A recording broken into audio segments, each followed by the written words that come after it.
After years of helping my cousin with money advice and support, I discovered he had stolen my business idea and presented it as his own, and the worst part was watching my entire family praise him while completely ignoring my sacrifices. I was sitting in Sarah's car outside that hotel, watching her text Jake about working late again, and I felt this sick satisfaction knowing she was about to walk into our anniversary dinner completely clueless. The irony wasn't lost on me. For 3 years, I'd been the perfect boyfriend. I'd helped her cousin Marcus build his entire from nothing, and tonight I was about to destroy mine.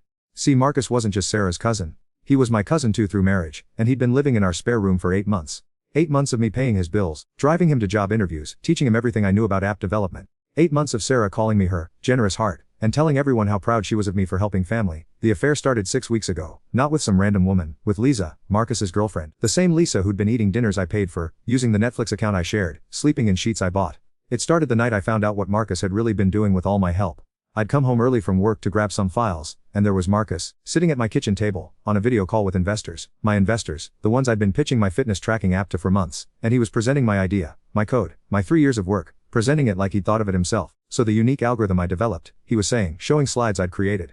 It really sets us apart from other fitness apps. I stood there in my own doorway, watching this man I'd fed and housed and supported steal the only thing I'd ever created that mattered. The only thing that was going to get me out of the dead end job I hated. The only thing that was going to let me propose to Sarah with the ring she deserved. When he saw me, he didn't even flinch. Just ended the call and said, "Hey man, can we talk?"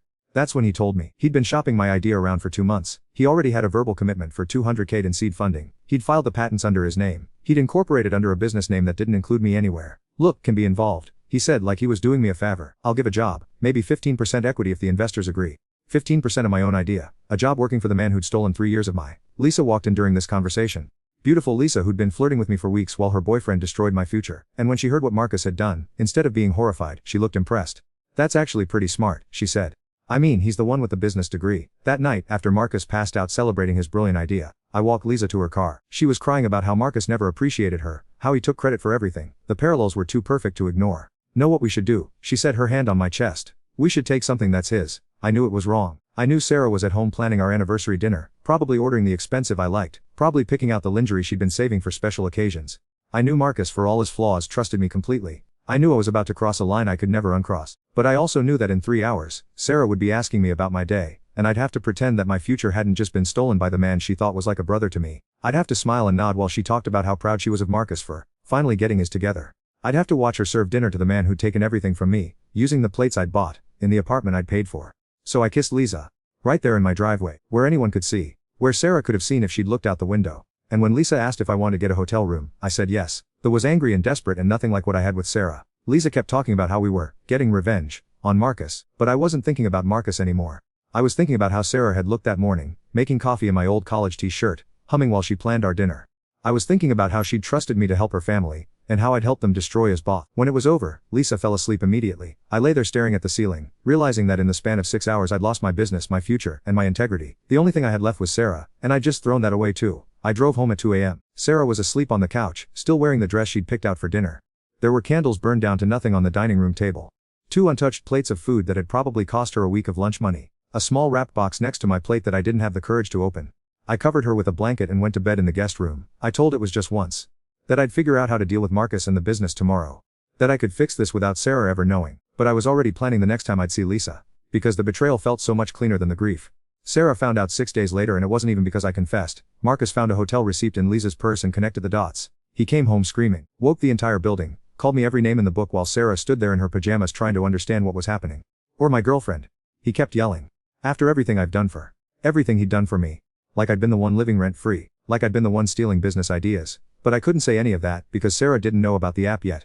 In her mind I'd just cheated on her with her cousin's girlfriend for no reason at all. She didn't cry. That's what I remember most. She just stood there, looking smaller and smaller, and asked me if it was true. When I said yes, she nodded like she'd been expecting it. Like she'd already known, somehow, that I was capable of this.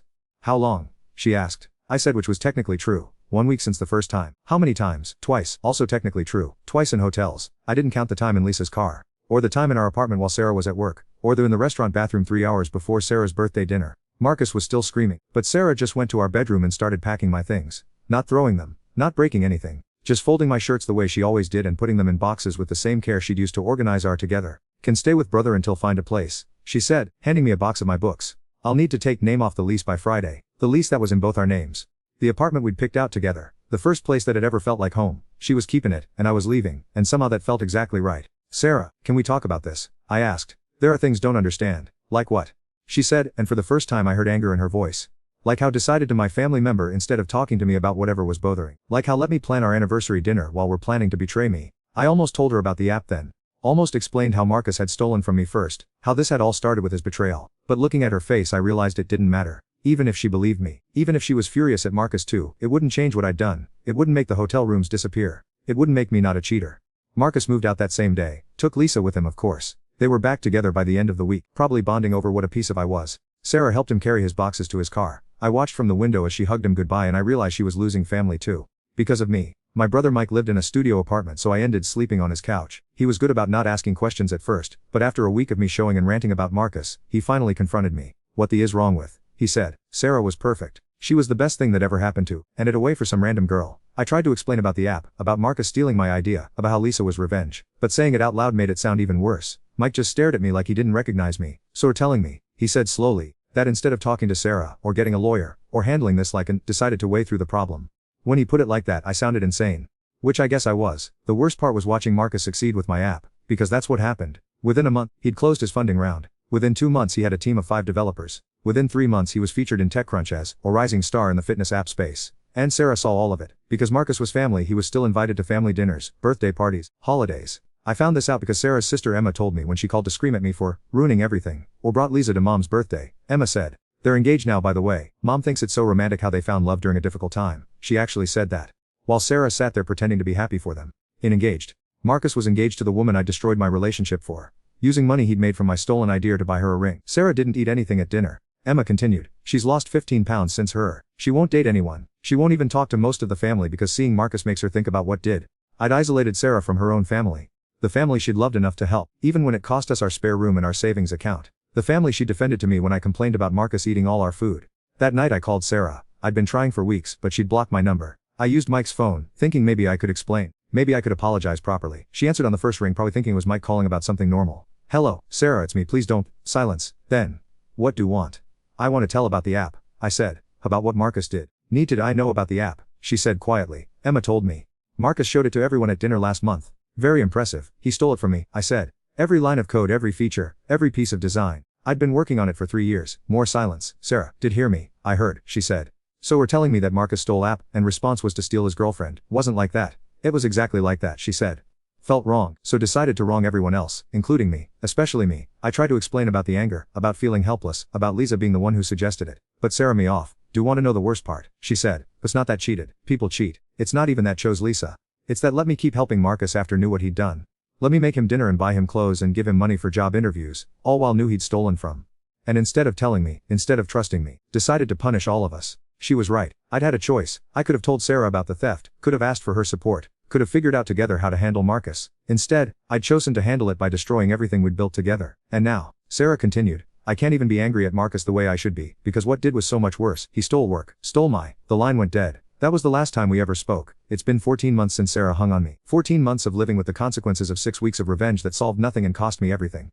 Marcus's app sold to Google for $8.2 million last month. I know because it was in the tech news. I also know because Sarah's mom posted about it on Facebook, praising her brilliant nephew and his innovative mind. The same Facebook where she used to post pictures of Sarah and me at family dinners calling me the son she never had. I hired a lawyer to look in the theft, obviously. Too little, too late. Marcus had been smart about it. He'd changed enough of my code to avoid copyright issues, filed the patents months before I even knew what was happening, and had witnesses who could testify that he'd discussed the idea with him long before I started helping him. It would have been a years-long legal battle with no guarantee of success, and I couldn't afford that kind of. The lawyer did tell me something interesting though. If I'd reported the theft immediately, if I'd had Sarah as a witness to confirm the timeline of my work, if I'd documented everything properly, I might have had a case. But I'd been too busy Lisa in hotel rooms to protect my own interests. Sarah got promoted at work 6 months ago. I know because Emma told Mike, and Mike told me during one of our increasingly awkward dinners. She's a regional manager now, moved to a bigger apartment downtown. She's dating someone apparently. A guy from her yoga class who treats her like precious. Emma's words. "I'm still sleeping on Mike's couch. Still working the same dead-end job I was trying to escape with my app. Still waking every morning with the taste of regret so thick I can barely swallow coffee. The worst part isn't the money, though losing $8 million hurts in ways I didn't know were possible. The worst part isn't even losing Sarah, though that feels like losing a limb I didn't know I needed until it was gone. The worst part is that I made every single wrong choice available to me. When Marcus stole my work, I could have fought back legally, ethically, publicly. Instead, I chose to become someone worse than him. When I felt betrayed and angry I could have talked to the person who loved me most in the world. Instead, I chose to betray her too. When Lisa offered herself as a weapon against Marcus, I could have said no.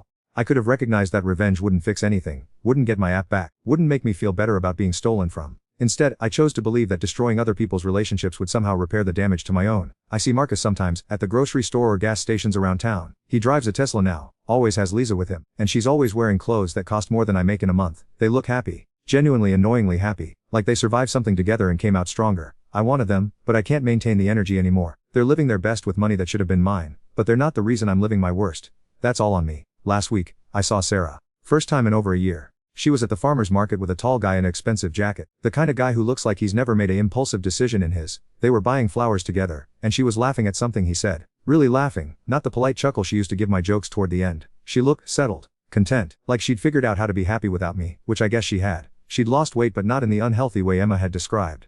She looked fit, confident, like someone who'd been taking care of herself. I stood there behind a fruit stand, watching the woman I'd planned to marry pick out sunflowers with another man, and I realized something that hit me like a truck. She was better off without me.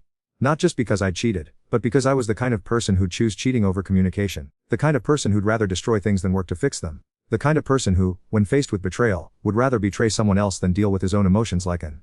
She didn't see me, and I didn't approach. What would I have said? Sorry I chose revenge over working through problems together. Sorry I cost relationship with family. Sorry I turned into someone who can't trust people anymore. Mike kicked me out last month, not angrily but firmly. Need to stop waiting for it to go back to what it was, he said. This is now. Figure out how to live it. He was right, but I don't know how to live a built on such massive self-sabotage. I don't know how to wake every day knowing that I had everything I wanted and chose to destroy it for 6 weeks of mediocre revenge with a woman who didn't even like me. I live alone now, in a studio apartment that costs twice what Sarah and I used to pay for our place together. I work, I come home, I watch Netflix shows Sarah and I used to watch together. I've tried dating, but I can't get past the first date without thinking about how I don't deserve to be trusted with someone else's heart. Sometimes I wonder what would have happened if I just told Sarah about Marcus that first night. If I'd come home and said, "You're not going to believe what cousin did," and let her help me figure out how to handle it. Maybe we would have sued together. Maybe we would have exposed him to the family. Maybe I would have learned that the person who loved me was a better ally than the person who wanted to use me for revenge. But I'll never know, because I chose the path that made me exactly like the person who wronged me. Marcus stole my work, so I stole his girlfriend. He betrayed my trust, so I betrayed Sarah's. He chose selfishness over ethics, so I chose selfishness over love. The only difference is that Marcus got everything he wanted, and I got exactly what I deserved. I think about texting Sarah sometimes, not to ask for forgiveness or try to get her back, but just to tell her that I know what I took from her. That I understand she didn't just lose a boyfriend when I cheated, she lost her faith in her own judgment. She lost her ability to help family without wondering if she was being naive. She lost the version of herself that believed love was enough to keep someone faithful. But I don't text her, because taking more of her time would be just another selfish choice. She's moved on, and the kindest thing I can do is let her keep moving. The last thing I heard about Marcus and Lisa's wedding was that Sarah didn't attend. First family event she'd missed in her. Because I made it impossible for her to celebrate the happiness of people who'd never actually wronged her, with people who still don't understand why she can't just get over it. When choose betrayal over communication, don't just lose relationship, steal everyone else's ability to trust that the next person won't make the same choice.